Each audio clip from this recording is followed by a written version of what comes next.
¿Qué tal? Nueva semana, ya estamos compartiendo con ustedes Campus USACH por la 94.5 FM y también con quienes nos siguen en nuestro canal de YouTube.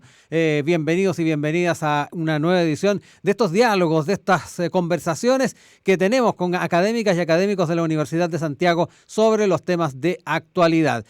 Mauricio Muñoz está con nosotros ahí en el video, también Diego Ramírez en el audio y listos también para saludar a quienes nos acompañan habitualmente los días lunes. Norma Muñoz, René Jara, los saludamos de inmediato. ¿Cómo están? Gusto nuevamente de compartir con ustedes esta edición. ¿Cómo les ha ido? Hola, ¿qué tal, Rodrigo? ¿Cómo estás, René? Muy bien, Norma. Hola, Rodrigo, ¿cómo les va? Muy bien, y bueno, como siempre, agradecerles por estar con nosotros cada día lunes y revisando además estos temas que van marcando la agenda que de un tiempo a esta parte ha estado siempre bien nutrida. Nunca nos hemos quedado con temas escasos para poder dialogar, así que esta no va a ser la excepción. Y me quiero quedar con algo que, para empezar además, que marcó bastante el fin de semana y que va a tener obviamente su proyección en el resto de estos días que se vienen, que es el rechazo que están haciendo los alcaldes a la postura que ha planteado el ministro de Educación Figueroa por las clases presenciales. Están planteando que hay una confusión a la ciudadanía. Hemos señalado que vamos a volver primero cuando estén garantizadas las condiciones sanitarias. Es lo que dijo, por ejemplo, el alcalde de Independencia, Gonzalo Durán. Han sido bastante férreos en esa posición los alcaldes. Y bueno, en contrapartida, durante la jornada del día de hoy también ha habido una réplica del ministro Figueroa. Hay algunos que ni siquiera administran la educación, ha dicho. Salió al paso de estas declaraciones y también, importante señalar que junto con salir al paso de estas declaraciones, dijo que algunos alcaldes utilizan esto para obtener otro tipo de ventaja financiera para resolver sus problemas que no tienen que ver con la pandemia, y eso no puede ser que en un escenario tan complejo hoy que tenemos hoy, algunos alcaldes, no todos, dice, pongan sus problemas de gestión interna como una exigencia para poder entregar la educación.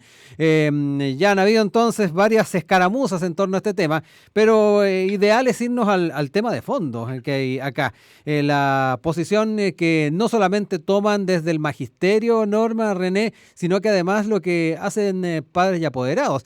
Una cosa es lo que pueda plantear el Ministerio de Educación, la posición que a su vez tomen los profesores y los establecimientos, y otra también es la decisión que tomen los apoderados y quienes están a cargo de los niños de enviarlos al colegio. Hablemos de esta temática que de seguro va a tener bastantes coletazos en el resto de los días, Norma. Hola, a ver, sí, claro, esta temática es bien compleja, creo que es otro ejemplo más Mm. de tantos que hemos tenido con la pandemia, de conflictos de intereses no vistos.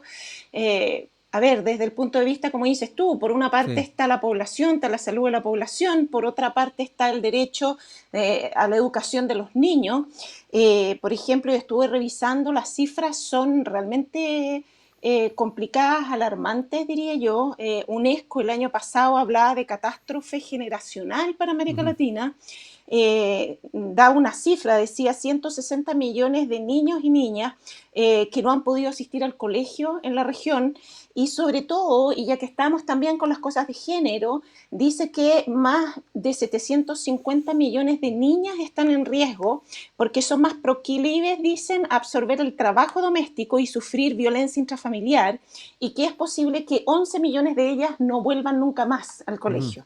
Entonces, yo creo que desde ahí, y esto lo saco desde una reunión que se organizó en noviembre del año pasado, Ajá. el Foro Regional de Políticas Educativas, donde asistieron los ministros, los distintos ministros o representantes, digamos, de los ministerios de cada uno de los países de la región. Entonces, hace un tiempo ya que se está diciendo, no solo a nivel nacional, sobre todo a nivel internacional, la necesidad que se tiene de que los niños y niñas vuelvan al colegio.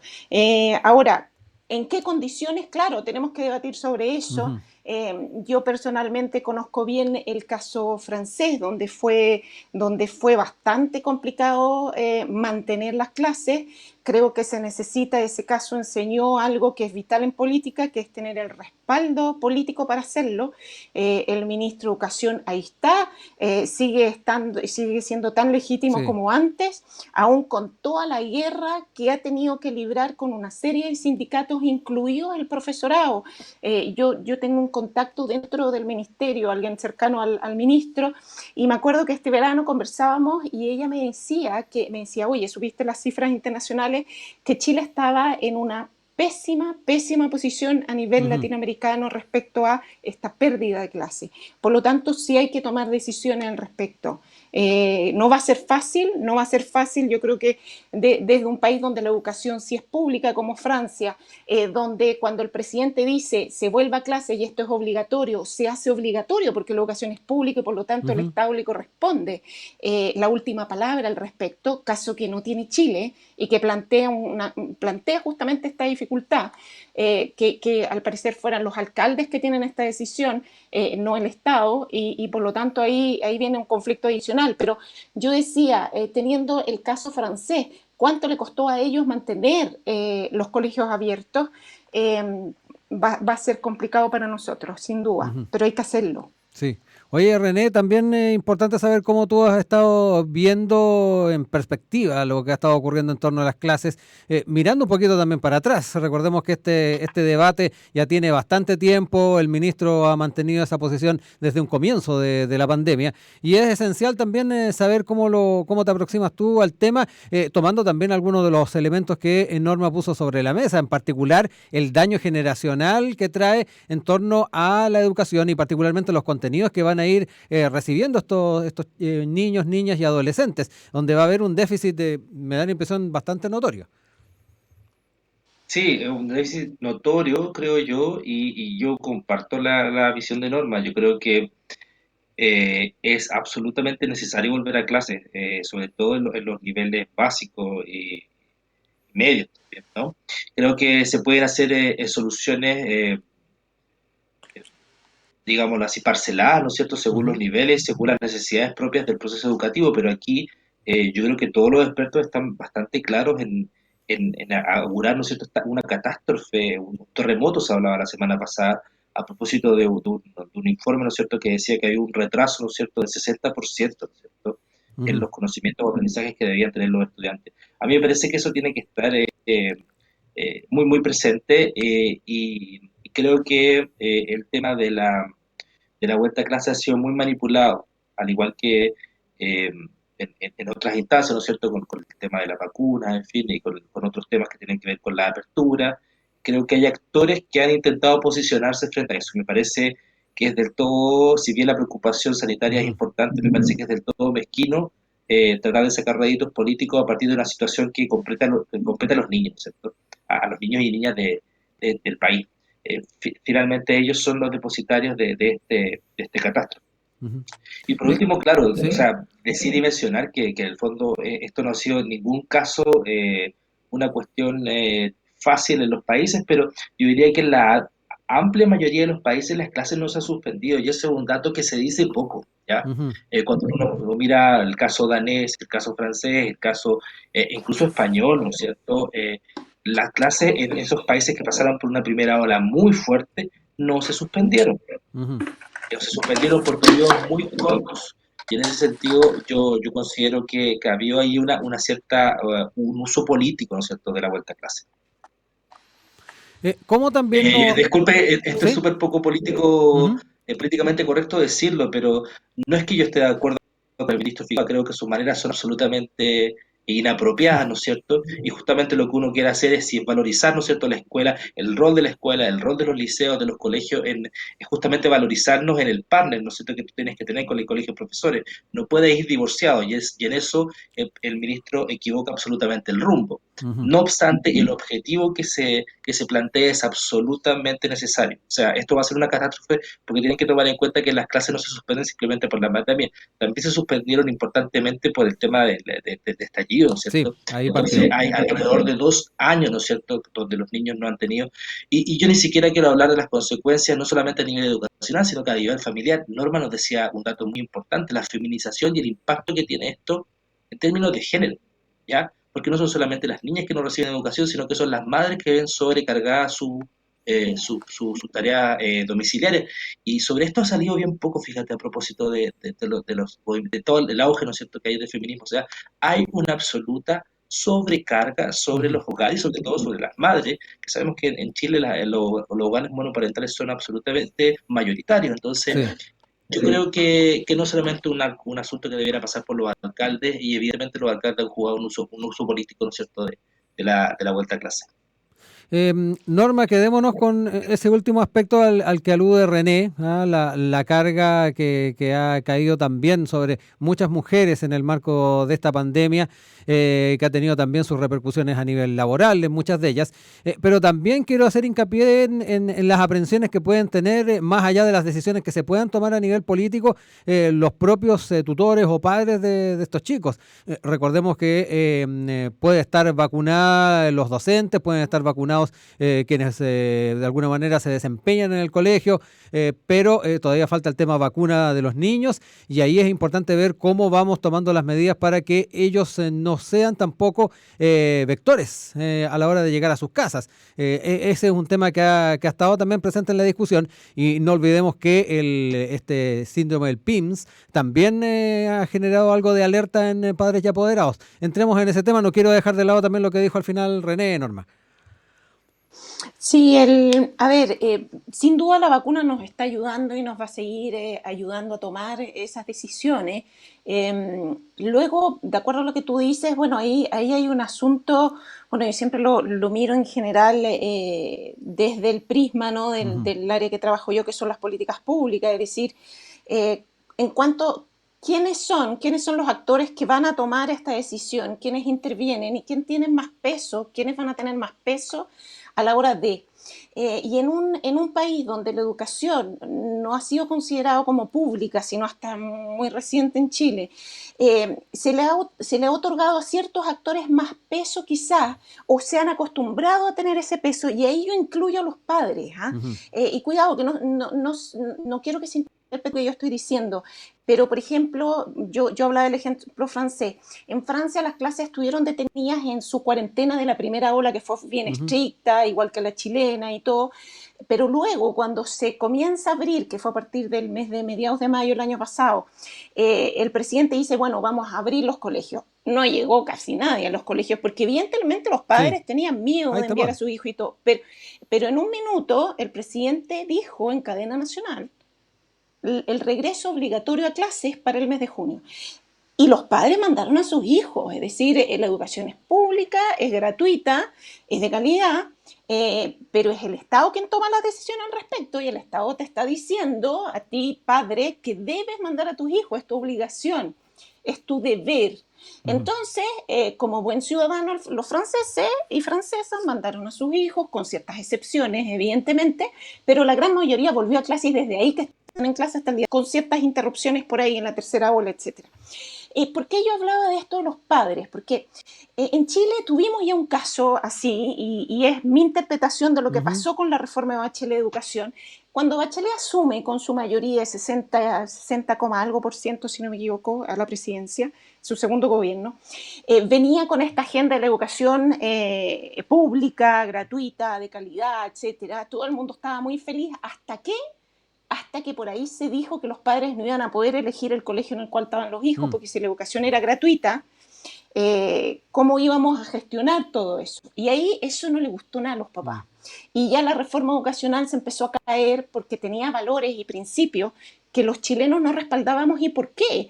Porque la cultura chilena y la cultura del padre chileno era, yo me sacrifico por mis hijos, ¿no? Yo me saco no podemos decir esa Mm. palabra en la radio, por el futuro de mis hijos. Y le estamos sacando ese gran pilar a la educación. Y ahí comenzaron los problemas de esa política, que de hecho no va a funcionar en Chile, no lo veo. Entonces volvemos de nuevo a un punto que para mí es el mismo, es decir, ¿quién toma las decisiones? Yo creo que en tiempos de crisis debemos respetar las distintas instituciones que están implicadas en esto, en este caso en la educación, y los distintos actores. Yo no digo no respetar a los padres, cuidado, por eso digo no se me Sí. malentienda, pero a mí me da la impresión que hay un minuto donde va a haber que ver cuáles son los deberes como padre, porque los niños sí están perdiendo una serie de habilidades y una serie de oportunidades que los van a dejar en problemas futuros. Es decir, son cosas cognitivamente que no se recuperan. La educación no es como la memoria, que si yo no estudio hoy día y no memorizo hoy día, lo puedo memorizar mañana. No tiene nada que ver con eso. Son procesos más largos. Tanto vamos a entrar en problemas en América Latina, es decir, los informes ya dicen que esa exclusión e inequidad latinoamericana, que ya venía con problemas, con esto se profundizó a niveles que son preocupantes.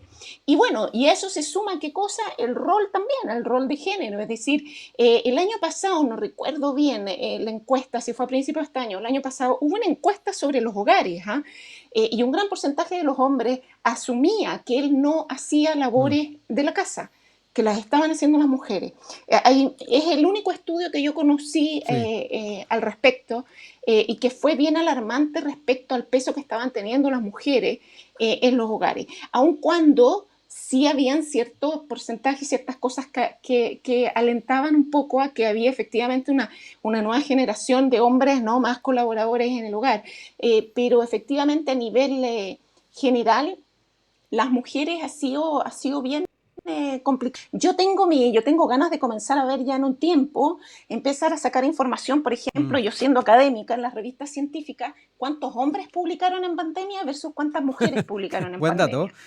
Buen dato, porque yo Sí. tengo una serie de amigos que se encerraban en su pieza sin ningún problema porque ahí estaba la mujer cuidándole a los niños y haciéndole la comida. Entonces, bueno, yo no tengo hijos y por lo tanto, claro, no vi de cerca, pero mis amigas, todas mis amigas han sufrido de una manera extraordinaria este periodo. René, toquemos también el tema vinculado a la, no sé si llamarlo de esta manera, tal vez la responsabilidad también que tienen padres y apoderados a la hora de ser parte de la solución, entonces, ya sea la vuelta a clases o que efectivamente se puedan retomar los contenidos como se espera. Bueno, una de las cosas que ha sido muy perjudicial, ¿no es cierto?, es que se ha cargado mucho la mano a los padres, ¿ya? Mm, En el sentido de que se les ha hecho jugar un rol, ¿no es mm, cierto?, activo, para el cual no necesariamente estaban preparados. Nosotros todos pasamos por el colegio, por el liceo, en fin, pero otra cosa es ser profesor y desde ese punto de vista lo que uno tiene que hacer frente a esta delegación, ¿no es cierto?, que se hizo a los padres de estas funciones pedagógicas, es sacarse el sombrero frente a los profesores, porque qué difícil es hacer clases, ¿no es cierto?, en los diferentes sí. niveles y desempeñar funciones, ¿no es cierto?, docentes con chicos de 4 o 5 años, con gente que está aprendiendo a sumar, a aprender a leer, ¿no es cierto?, que está pasando a otro tipo de nivel de comprensión de la sociedad, de biología, en fin. Entonces es muy complicado y yo creo que ahí los padres lamentablemente no han tenido la suficiente información primero para subirse a este carro. De hecho, los profesores han tenido muy poco apoyo, ¿no es cierto? Y en ese sentido, los especialistas chilenos, estoy pensando, por ejemplo, en Jaime Retamal, en fin, gente que trabaja en la Ujú. universidad, han dicho que esta política, ¿no es cierto?, de implementación de clases a distancia es absolutamente insuficiente para cumplir con los fines y las metas, ¿no es cierto?, que se ha puesto la educación nacional en diferentes eh, niveles. Entonces, pues, desde ese punto de vista, los padres lo que han tenido que hacer es reaccionar un poco y en ese sentido, frente a las demandas que vienen de del colegio, con sistemas que, para ser bien Ujú. francos, no han sido muy transparentes porque los colegios nunca han informado muy bien cuáles van a ser las modalidades en que vuelven los estudiantes, si vuelven 2 o 3 días. En ese sentido, los Sí. colegios privados han tenido absolutamente mucha más disponibilidad que los colegios públicos de implementar soluciones. Y nuevamente volvemos al tema de Mm. la desigualdad. Y las brechas se vuelven a ser evidentes. Finalmente, claro, porque no es lo mismo implementar, no sé, en el Colegio de los Andes de Vitacura, un aula separada para que vaya la mitad de los estudiantes completamente en jornadas completas, y permitir que el papá gerente vaya a la empresa a trabajar y ojalá la mamá pueda liberar algunas horas, que hacerlo en las comunas del Bosque, San Bernardo, Quilicura, en fin. ¿Te das cuenta? Entonces, Mm. nuevamente volvemos al tema de la inequidad. Yo creo que los padres han tenido poca información y no han tenido muchos elementos, ¿no es cierto?, de juicio para poder mandar a su hijo. Y invertir en eso me parece que es invertir en confianza, porque lo que necesitan los padres, las padres y las madres, ¿no es cierto?, es tener Mm. la confianza de que sus hijos van a ir al colegio y eso no va a ser un factor de riesgo ni para ellos ni para su familia. Ujú. En eso, absolutamente, es la responsabilidad es del Ministerio de Educación y también de los alcaldes. Seguimos acá con Norma Muñoz, con René Jara, nuestros panelistas de día lunes en Campus USACH. Vamos a escuchar un poco de música, vamos a escuchar a Flock of Seagulls, I Run, y a la vuelta seguimos dialogando acá en Campus USACH.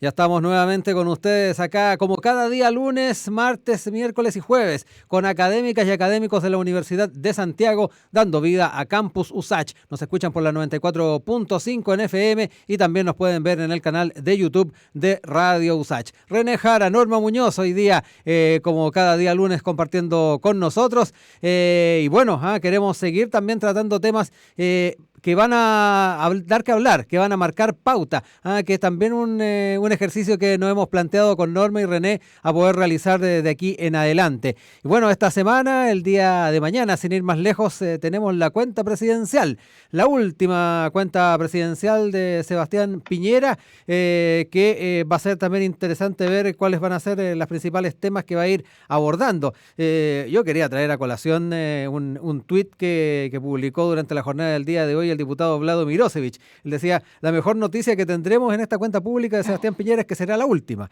que es parte también de lo que tal vez muchos parlamentarios de oposición están pensando respecto de ello, pero ya yéndonos también a un perfil un poco más claro respecto a lo que va a ser esta cuenta pública, se ha señalado que los hitos centrales que probablemente van a estar presentes el día de mañana tienen que ver con el combate a la pandemia, adquisición y proceso de vacunas, el reforzamiento también del llamado a la unidad para los meses que quedan. Y ahí también haciendo mención a lo último, lo que tiene que ver con este IFE ampliado y también el apoyo a las pymes, por citar algunos de los temas que eventualmente pueden estar presentes en esta cuenta pública. René, te doy la palabra para que también proyectemos un poco de escenario de cómo se va a estar dando no solamente esta semana, luego de estos anuncios, cuáles son los que tú crees van a estar marcando ese mensaje presidencial, sino que además este desafío de los últimos 10 meses. Sí, bueno, la primera cosa que hay que decir es que esta es una cuenta pública que se ha ido retrasando con el tiempo. Si ustedes se Sí. acuerdan, las cuentas públicas en general se hacían el 21 de mayo, ¿no es cierto?, en Valparaíso, frente al Congreso Pleno, ¿no es cierto? Y no hay que olvidar que las cuentas es la cuenta que realiza el presidente frente al Congreso Pleno, Ujú. ¿sí? De los dos poderes del Estado.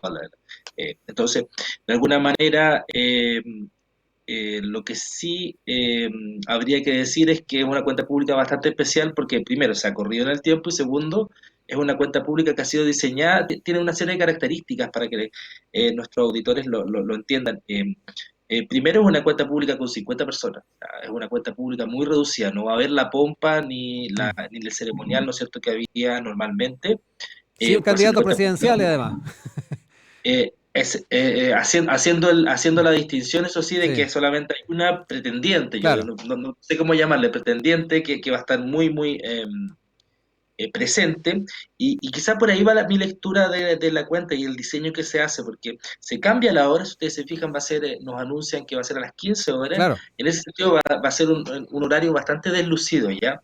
Yo tengo una hipótesis de por qué se está haciendo así, yo creo que hay una intención también de realizar esto porque es obligatorio hacerlo, pero se va a intentar que sea una cuenta muy poco deslucida y que dé muy poco espacio también a réplicas, es decir, a lecturas a partir de Sí. esto, porque yo creo que probablemente lo que se busca es no dar visibilidad a ciertos actores, entre ellos a un actor en principal, que es la presidenta del Senado. Ujú. Eh, Creo que esa es la lectura que hago a partir, ¿no es cierto?, de las críticas que surgieron la semana pasada, ¿no es cierto?, que había un poco de molestia frente al protagonismo presidencial que había tomado Yana Proboste.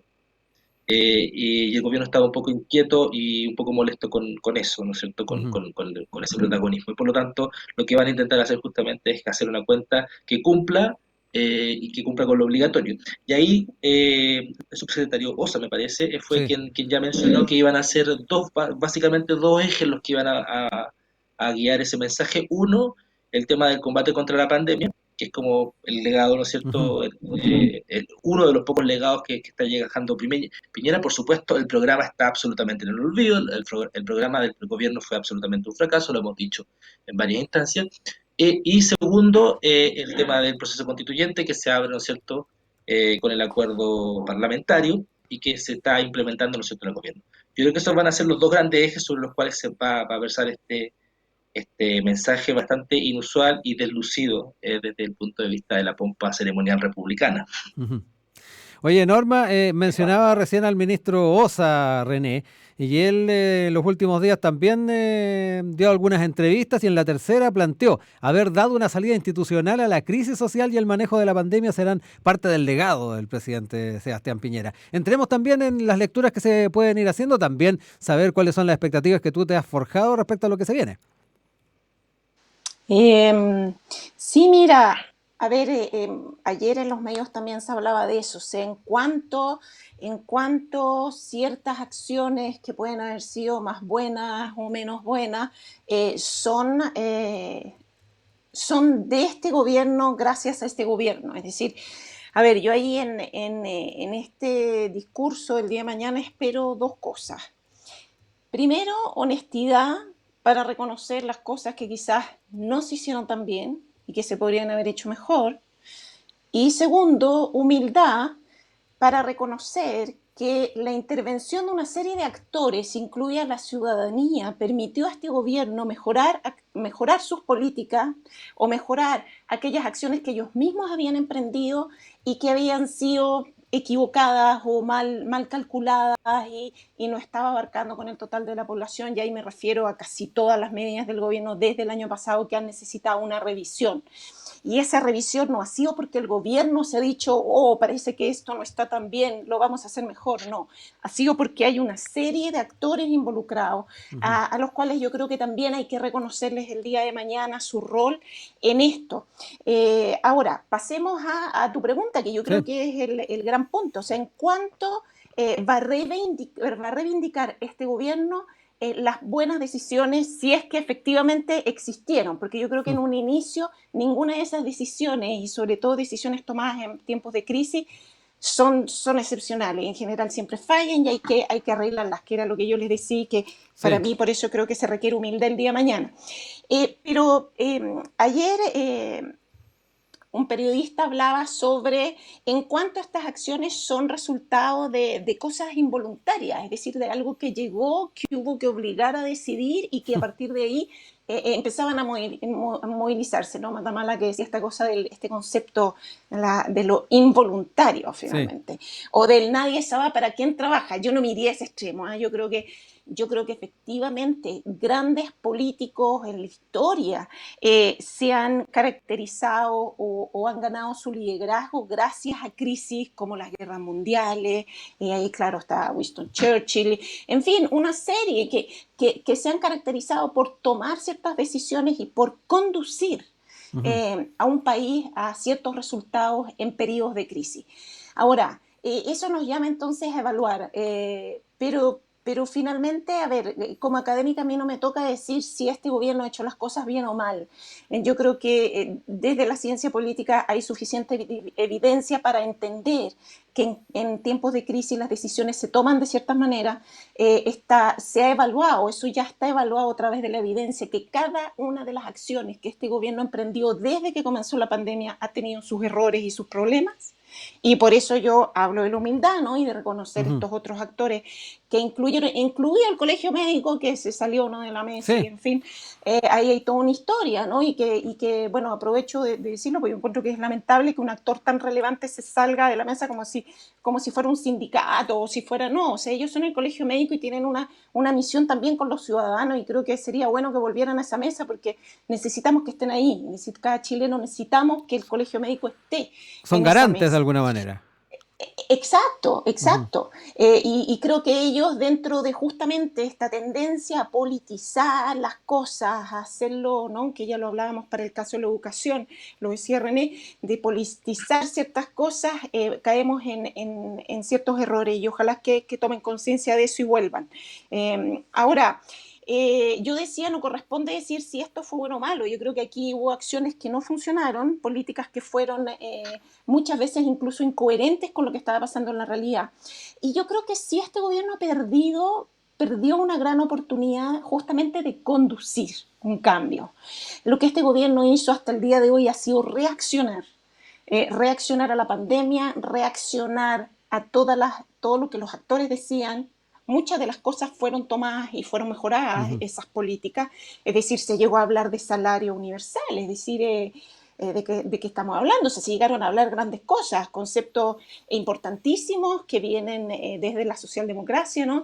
Y que efectivamente han sido debatidos a nivel internacional y yo creo que es el minuto quizás para instalar esos debates y conducir al país hacia lo que esperamos que nos conduzca todo este debate constitucional. Pero en ello, ¿cuál es la responsabilidad del gobierno?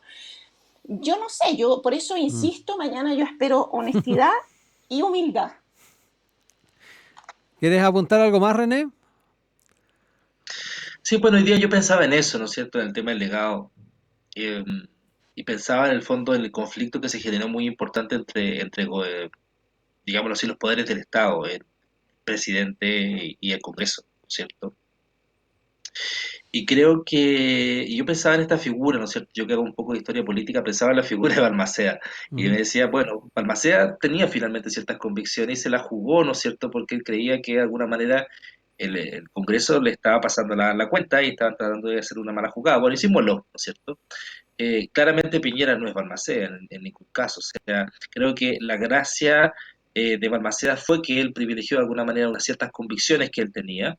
Estaba muy convencido probablemente de lo que él creía y de lo que perseguía. Y en este caso, ¿no es cierto?, en el caso de Sebastián Piñera, creo que hay una confusión y hay un manejo absolutamente errático porque justamente se escucha mucho a actores, se trata de ser pragmático y al mismo tiempo se traicionan ciertas convicciones.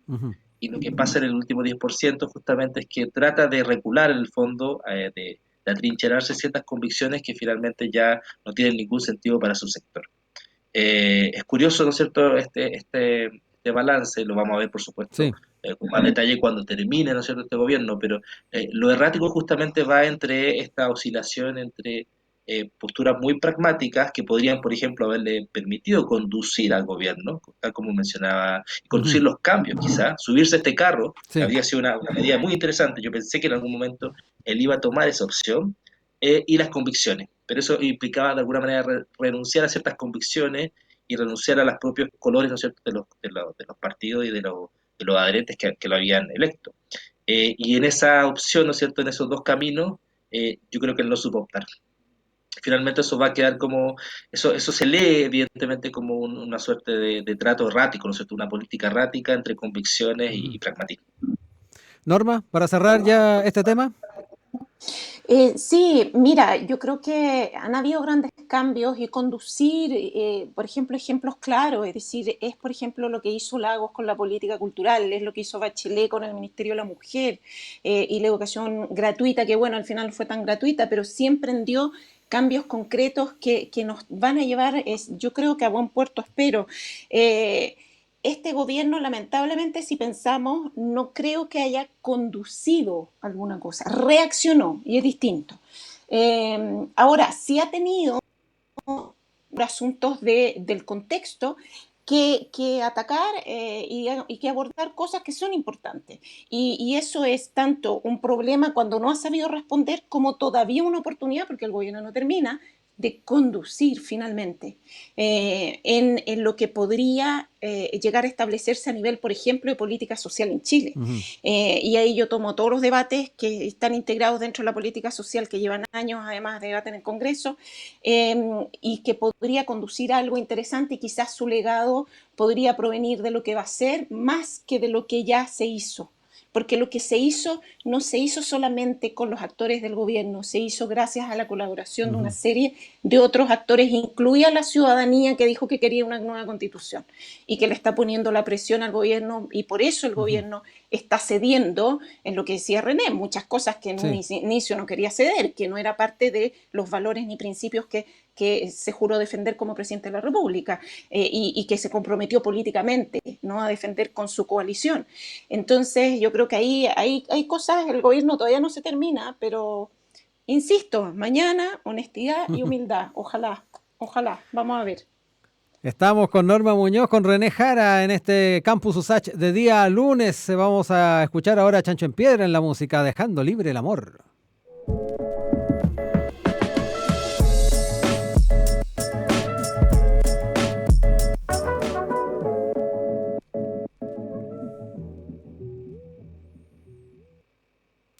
Ya estamos nuevamente con ustedes. Último bloque de este Campus USACH de día lunes. Les recordamos que están con nosotros en Radio USACH en la 94.5 en FM y también nos pueden seguir en nuestro canal de YouTube. Están las dos alternativas.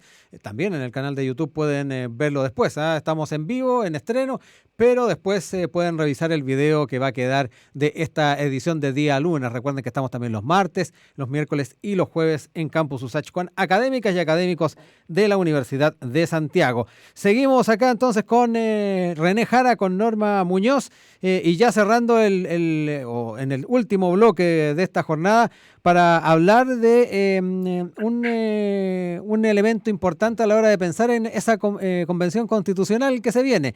El Palacio Pereira de alguna manera se va a ir transformando en epicentro de muchos de los hechos que se van a estar sucediendo apenas ya se conforme la convención, se empiece a elaborar el reglamento y también se empiece a trabajar en la nueva constitución. Va a tener una apertura en el marco del Día del Patrimonio, pero esto nos sirve de buen aliciente para empezar a hacernos la idea, René, de lo que se viene por delante y de la importancia que va a tener también este palacio para nuestra historia futura de estos próximos 20, 25, 30 años que están. Sí, bueno, la presencia, ¿no es cierto? O el rol que va a jugar este palacio que nos conecta de alguna manera con la historia de Chile, ¿no es Uh-huh. cierto? Eh, Va a ser absolutamente fundamental. Entiendo que ya está acondicionado, ¿no es cierto? Hay 155 plazas, ¿no es cierto?, Sí, para las y los constituyentes. Aún no está descrito, no obstante, no está descrito cómo se van a organizar, cómo se van a sentar. Estas cosas claro. son como cuando uno llega al primer día de clase, ¿no es cierto? Bueno, ¿quién va a ser tu compañerito y al lado de quién te va a sentar? Eso Sí. no existe, porque en el fondo no existen bancadas, en el fondo no existe una Mm. organización, y todo eso va a ser bien interesante para ver cuál es la complicidad Sí. y la afiliación que va a haber desde un comienzo. Sí, va a ser Ahora se como en el anuncia como liceo, René, cuando algunos vienen del mismo colegio de la base y que se juntan entre ellos. ¿Eh? exactamente, exactamente, claro, y desde ahí van a construir sus relaciones, claro, los que son de un partido, los que son más de un movimiento. Eh, Ahora, hay dos cosas que son interesantes o que se han anunciado como interesantes como controversia. Por un lado, el tema de cómo se va a elegir a la presidenta o el Sí. presidente. Ya hay algunas hipótesis, algunos que se están candidateando, algunos que se están candidateando y nadie lo solicitó, empezando por algunos candidatos de la quinta región, en fin. Entonces, yo creo que hay ahí un tema interesante que va a funcionar sobre todo desde un punto de vista simbólico. Creo que la presidenta o el presidente va a ser alguien que le va a otorgar aún mayor legitimidad al proceso. Yo creo que desde ese punto de vista lo simbólico es muy relevante. Ujú. Y lo segundo, bueno, el tema del famoso manual, ¿no es cierto?, de funcionamiento, cómo Sí. se van a organizar, en fin, todo eso está, yo sé que hay borradores ya y Mm. que hay mucha gente que está trabajando en eso, o sea, hay proyectos ya que están muy avanzados, sobre todo los abogados, que son bien mateos en el fondo, hay varios, ¿no es cierto?, absolutamente mayoría en la convención, ya tienen algunos bosquejos de borradores de manual, pero vamos a ver qué es lo que dicen los otros actores, que quizás están menos relacionados con este tipo de discusión jurídica, pero que también quieren incidir desde su creación, ¿no es cierto?, en esta suerte de reglamento que va a mencionar la convención, sobre el cual va a funcionar la convención. Y me parece que en Sí. torno a esos dos ejes ya tenemos algunas controversias interesantes que se van a empezar a producir. Ujú. Norma, también cómo vas tú proyectando y generando tus expectativas en torno a lo que va a ser el trabajo de esta convención. Importante también lo que decía René, cómo se van a ir también configurando cada uno de los bloques dentro de esta misma convención en el corto plazo. Uno piensa que está más o menos claro por dónde pueden ir, por dónde se van a sentar todos los diferentes pactos, pero también es importante el ir visualizando cómo efectivamente van a votar, si lo van a hacer en bloque, cómo se va a sacar adelante también ese reglamento, que es un tema no menor, ya lo habíamos discutido en algún momento, que puede tardar mucho más que una constitución eso. Sí, y menos mal por eso que hay un plazo para ello, es Ujú. decir, ellos tienen un plazo para la elaboración de ese reglamento y si no me equivoco son 45 días a partir del momento en que se juntan, digamos. A ver, hay varias cosas. Primero, yo llamo al contexto, René ya lo dijo un poquito, que es este Palacio Pereira, yo ahí apelo a qué rico que se hable, aunque sea un poquito de la cultura y del patrimonio en este país, porque lo tenemos, no lo valoramos mucho y pienso que va a estar jugando un rol ahí. Hace tiempo no escuchábamos a la ministra de Cultura hablar, bueno, habló por justamente que se viene el patrimonio y por la inauguración de este edificio, su restauración, digamos.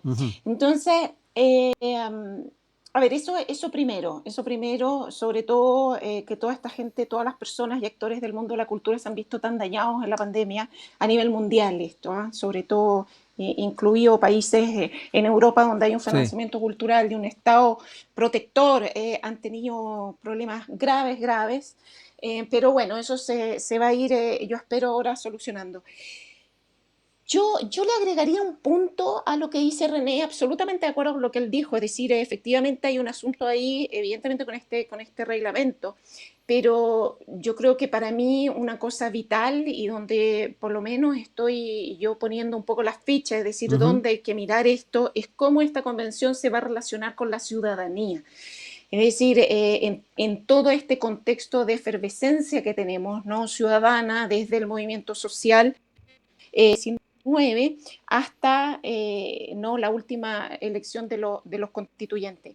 Y yo creo que ahí hay algo importante, por dos cosas. Primero, porque efectivamente siempre en este tipo de casos hay personas que llegan con un borrador más o menos listo y lo ponen encima de la mesa. Digamos, yo analizando mi caso y mi investigación me he dado cuenta cuán importantes son esas en los momentos de comisiones de discusión, cuán importante es que alguien llegue con algo concreto, ¿ya? Y hablar sobre cosas concretas. Pero también cuidado con cuán perjudicial también puede ser de que personas estén aceptando cosas que no saben qué significan. Sobre todo porque un reglamento va a implicar cosas. Entonces yo aquí pongo fundamentalmente el punto en cuál va a ser el reglamento y cómo esta comisión se va a entender con la ciudadanía. Es decir, de acuerdo a los casos internacionales, por ejemplo, de construcción a través de asambleas constituyentes, digamos, hay distintas maneras. Sí. Culturalmente nosotros los chilenos tenemos, por ejemplo, los cabildos, que es algo que comenzó incluso a instalarse de una manera súper intuitiva, inmediatamente después del movimiento del 2019, ¿no? Y se hablaba, se armó el cabildo en tal comuna y el cabildo acá y el cabildo aquí. Bueno, entonces vamos a institucionalizarlo. Se ha hablado de que los convencionales tendrían que visitar las regiones, una suerte de semana que encontrar distrital a la gente. Claro, una cosa así. Yo, la verdad, no sé cuál será el mejor mecanismo, pero sin duda que aquí tiene que haber una participación de la ciudadanía lo más directa posible. Y para ello yo pienso que quizás el sistema de cabildos, que ya es algo que a nivel barrial la gente conoce y ya los han hecho, y sobre todo de manera intuitiva, o sea, ellos mismos los quisieron hacer. Entonces quizás podríamos seguir por el mismo mecanismo. Yo no sé si van a instalar otro tipo de mecanismo, es decir, y por ahí yo creo que es importante comenzar a los mismos digamos, convencionales. Actores convencionales, muchas gracias, que van a participar, comenzar a ver todo esto, es decir, a informarse respecto a cuán importante es informarse respecto a las cosas que existen para poder tomar esas decisiones. ¿Por qué? Porque efectivamente ese pequeño borrador en la mesa es importante, pero cuidado, que cuando yo no estoy informado, como convencional, podría estar algo que no me estoy dando cuenta a qué va a llegar a mediano o largo plazo. Y yo pienso que ahí hay una clave, que es esta ciudadanía que los elegimos y los pusimos ahí. Esta ciudadanía va a estar, yo creo, muy atenta a lo que estos distintos personalidades van a hacer y van a decidir. Bueno, se nos pasó rapidísimo el tiempo, ya estamos cerrando el programa del día de hoy. Norma, René, como siempre, yo quiero agradecer la disposición que tienen para tratar estos temas. Importante también el ejercicio que hemos hecho el día de hoy de ir proyectando, aprovechando que estamos en el día lunes, proyectando lo que va a estar marcando la semana. Así que vamos a estar también haciendo lo propio en el próximo programa. Que estén muy bien, un abrazo y nos estamos reencontrando el próximo lunes. Un abrazo, que estés Chao. bien. Chao, chao. Chao. Un abrazo. Y bueno, nosotros también empezamos ya a despedir el espacio escuchando música, escuchando a Tears for Fears, Break It Down Again. Nos reencontramos en una próxima oportunidad acá en Campus USACH.